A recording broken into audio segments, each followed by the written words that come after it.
Hi, my name is Teralyn Parker, and this class is The Power of the Post, Making Genealogical Connections Through Social Media.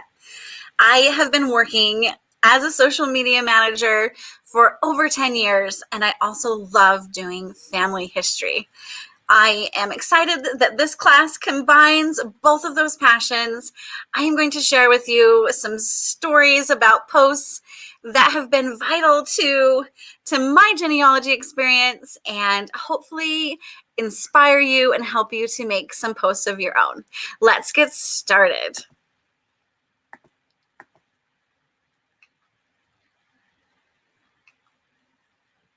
So here's our next 20 minutes in a nutshell. I will be sharing with you my why. Why should we be using social media for genealogy? We're going to talk about choosing the right platform. I use Twitter, Facebook, and Instagram, all for different reasons. They all have their own strengths. We will also want to target how to reach our ideal audience, whether we're trying to reach our family members or interact with businesses or people in the professional community. And lastly, we'll talk about creating captivating content. We want to make posts that people are going to interact with and engage with. And we definitely want to catch people's attention. Now, our time together today is short, so I've created a landing page on my blog where you will be able to find additional resources. So let's begin. I'd like to start with a story. This story is about my husband's ancestor. Her name is Mary Ann Ingram, and she immigrated from England in the 1800s with her brothers, and some of them were still teenagers. Their parents stayed behind until the children could earn enough money to send for them and bring them back to the United States. So back in those days, when you sent a letter, either the sender or the receiver could pay the postage. Now, the parents assumed all was going well for the family in the United States, so they sent a letter without postage. Unfortunately, that was not the case. So the letter from Marianne's parents hung sadly in the post office. The postmaster would put it in the window to alert them that it was there, and then when they had the money to pay, they could come in and get their letter. And sometimes it took them weeks and months to save up the quarter. Luckily for us, we don't have to go through the same things that Marianne did to get a post. We can use the internet and social media to interact with people almost instantaneously. There's so much that we can do with a good Wi-Fi connection and some social media accounts.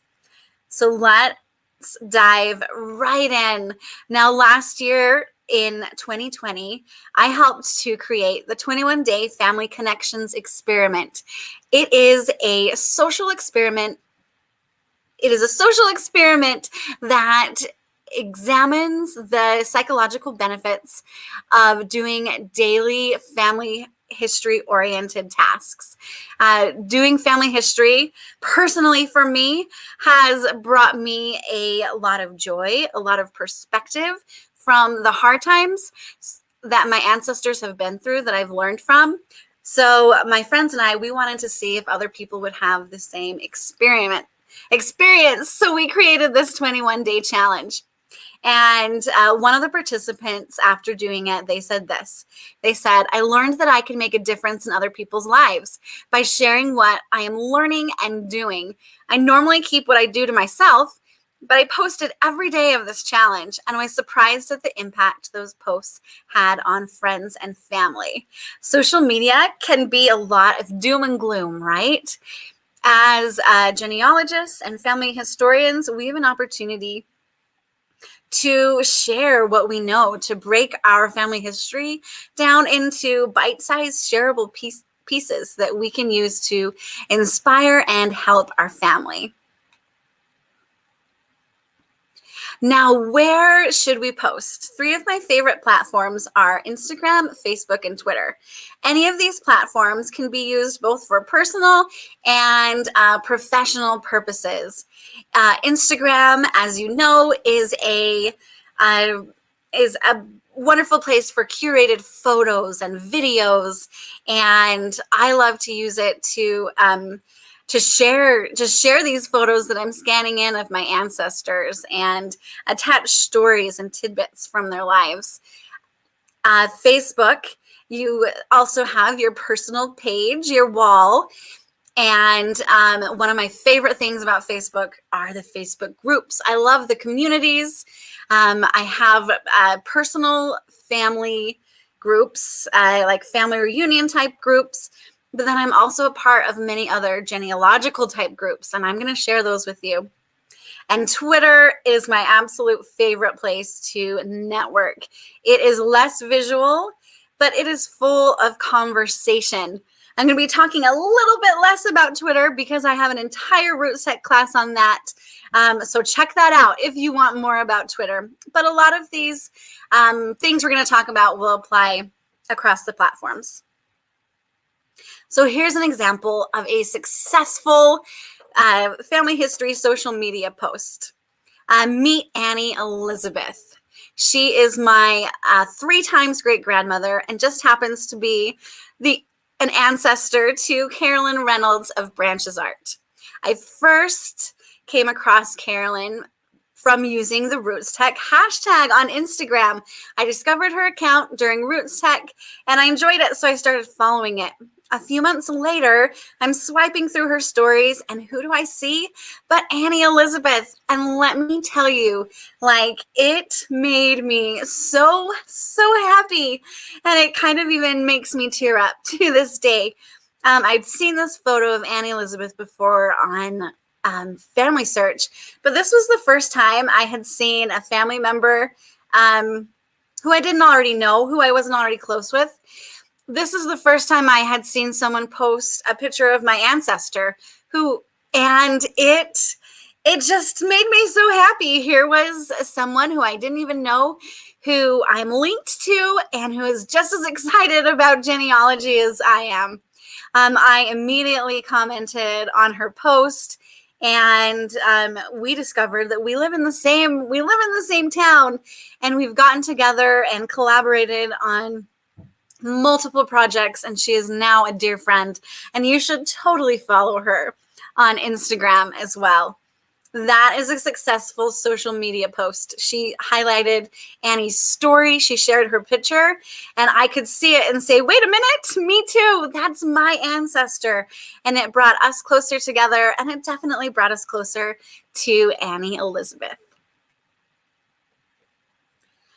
So an important part of posting on social media is deciding who do you want to reach. You may want to get in contact with your known family. Social media is great with interacting with all ages. I am friends with my young nieces and nephews who are teenagers, but I also interact with my great aunt and my grandparents who are in their 90s. So social media is wonderful, no matter what age range your family is in. So you can do private Facebook groups with your family, or just posting on your wall is fun too. Social media is also a good way to discover unknown family, like Carolyn did. We didn't even know we were connected. I can recount multiple times where I have found distant cousins through social media. So you can put out breadcrumbs out there to lead your cousins to you through social media. Social media is also a good place to reach experts. There are plenty of experts out there in the genealogical field who are active on social media, who can help you brainstorm and crowdsource information. So be sure to know your audience and who you want to reach. This is a photo of my great grandmother, Ada, and I loved when the My Heritage tool came out. I posted this on my Facebook wall, and my great aunt, so Ada's daughter, she was pretty excited to see this clear this clear picture. Everyone in the family was excited to see this, this clearer picture. It's beautiful. So this is one of my favorite examples of using a post to further your research. So one day I am looking through my FamilySearch feed and I see this photo. It's of my husband's great-grandfather's childhood home, which just happens to be in this town that we are living in.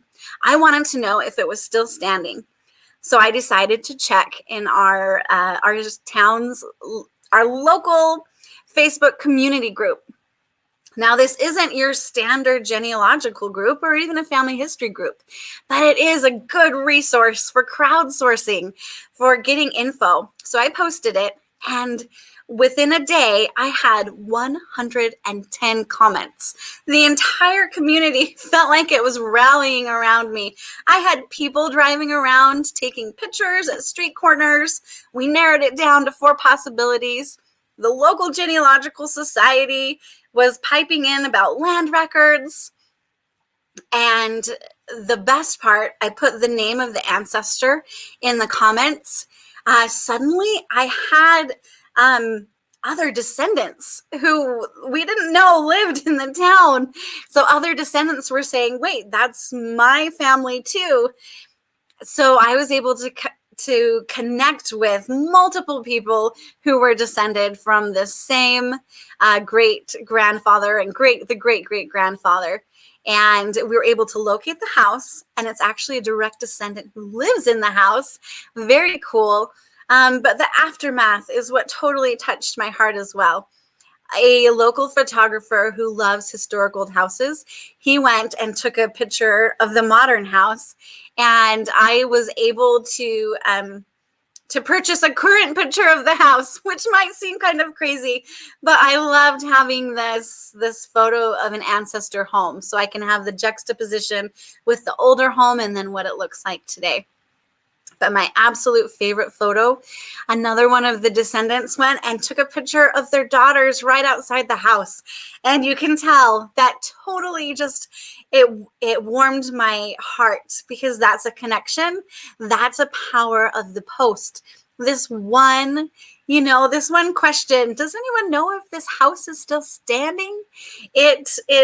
It spurred our community to action, and it provided a genealogical learning moment for all of us to connect in ways we wouldn't have otherwise. I asked several of them, I'm like, hey, are you on FamilySearch? You can see the photo too. And they actually weren't on FamilySearch. I urged them strongly to get an account. They weren't on FamilySearch. So Facebook was the only way I would have reached these people. So I love that example.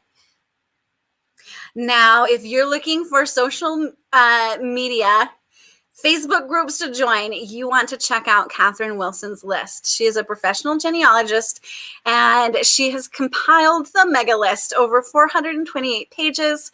It includes Facebook groups from specific locations. My favorite is a genealogical translation groups. I've got German documents translated. There are photo groups, lineage societies. Check them out, because they might be great resources for you to be able to connect with experts and find information.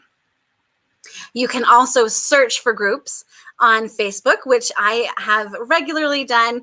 You put the title in the search, up in the search, in that search place. It gives you all your results in the middle. You want to make sure to click on groups, and it will sort them out to just the groups.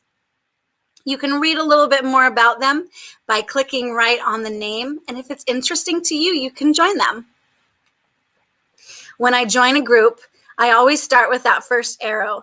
I like to search to see if anyone has similar questions that I do. So I search my questions, I search surnames, I search locations to see if anyone has posted about them. I also set notifications to groups so I can see when people post if it's something important to me. And as always, I love posting. I love making connections. Now, here's another post that made me so happy. So this is from the 21-day Family Connections experiment. And I was scrolling through those Facebook posts one day, and that floral paper popped out to me, and I saw the name of the woman my daughter was named after. It's Lily Ann White. And I'm like, wait a minute. These are my people. We are related. And it just so happened to be my husband's second cousin. We didn't know that we were in the same Facebook group. I had not met her. We live in different states. So we were able to connect over Facebook. We have done FaceTimes. We chat back and forth through Facebook Messenger. When I traveled down to St. George in Utah, she gave me this map highlighting different cities that our common ancestors lived in. Because of her post, we created this family relationship that wasn't there before. Facebook helps us connect with our living family members so much. Now, what should you post? Family photos. You can help with identifying. This is a picture I posted to a family reunion group. It is a home that my grandpa lived in Rexburg, Idaho, and it made me laugh. He took me on a tour of his childhood homes, and we stopped at this one. And I was like, really, Grandpa? You lived at a house called Grandpa's House? That was the name of the college housing. And he actually hadn't seen the sign. But while I lived up in Rexburg, it was really easy to find because it was Grandpa's house. But years later now, I found the photo again, and I couldn't remember the cross street. So I posted it in our family reunion group. And within the day, those cousins who lived in Rexburg were able to tell me right where it was. So now I can visit it again. You can also post questions to get people talking about their favorite memories. And when you're in those professional groups, you can ask your research questions. I posted this photo to get help identifying who is in it. My great aunt Afton is amazing, and it helped me to identify everybody and even let me know where it was taken. And like I said at the beginning, social media is so wonderful for taking all this big research. As genealogists and people interested in family history, we do a lot of research. We have books, we have binders, we have FamilySearch profiles filled with things, and that might be a little bit overwhelming to our family. So with social media, we can take snippets here and there and post it to our Facebook feeds. We can post it to our Instagram, to our Instagram, and in this way, we can share these ancestors that we love so much, that we research so much, and we can bring them to life for our families. Now, I love this next story that I'm going to share with you about my great-grandpa Victor. As you can tell from the picture, he was just such a warm and caring and loving man, and he had a great sense of humor. So when he married into the family, when he married Ada, this is his mother-in-law over on the other side. Her name is Elizabeth Charmantha, and he asked her what he should call her. Now, she looks fairly serious in the picture. Most people do back then, right? And she said, you can call me Lizzie like my friends do. And he felt that was too informal. So she said, well, then call me Charmantha. And he said that felt too formal. So he said, you look like a Shirley. I shall call you Shirley. And she laughed and she agreed to it, and he called her Shirley ever since. And I love that story, and I love that it showcases Shirley's sense of humor, because you don't necessarily get that from names and dates, and you might not get that from a photo, but from a story that tells me who Victor and Lizzie Charmantha, aka Shirley, is. And I love sharing things like that with my family, and I love it when they share things like that with me. In Facebook groups, like I said, you can also do many things to help professionally with your research. You can get help reading handwriting. You can share information with others, and most importantly, you can be part of a community. Posting family photos and stories on social media has untapped power to connect generations. So many of the younger people in my family are really active on Instagram, and this is the way that I can pull them in and share with them our family stories and connect them to their ancestors. I hope some of these posts have inspired you and encouraged you to make your own social media posts. I would love to see them. Feel free to catch my other classes about Twitter and Instagram. You can head over to my blog for more resources. And of course, I would love to connect with you on social media. Here is information for all of my channels. If you have any questions or if you have any tips for working on social media and doing family history on social media, please leave them below. Thank you so much for joining me today, and enjoy the rest of your RootsTech experience.